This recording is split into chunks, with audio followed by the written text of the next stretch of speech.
Welcome to the Slop Temple. We pray this video helps. You begin by confirming prerequisites: Windows Build and Miracast support, updated display and network drivers, and active Wi-Fi. Open Settings Right Arrow System Right Arrow Display, then click Connect or Project to start discovery. If your display supports wireless display mode, put it in pairing or Miracast mode now. Once done, select the target device in the Connect list. You do this because discovery fails if drivers are outdated or the receiver isn't in pairing mode, so get those basics confirmed and active first.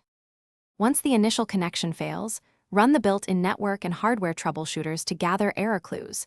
They often fix registry or service mismatches automatically. Next, open services and restart WLAN auto config and relevant display or Bluetooth services so discovery can proceed. Make sure power management won't disable the adapter. If you use a VPN or strict firewall, disable them temporarily because they block the discovery and handshake. Make sure drivers remain active, and then retry projecting after each change to isolate the cause. You finish by verifying the connection. Check Event Viewer and the Connect app for error codes, which tell you whether it's authentication, network, or driver related. If wireless casting still fails, switch to a wired HDMI or USB-C connection, or enable Wi-Fi Direct on the receiver to bypass router issues.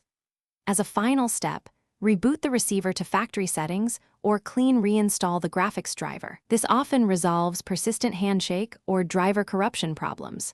If problems persist, capture the error and seek targeted support. Thanks for watching. Consider subscribing if we helped you.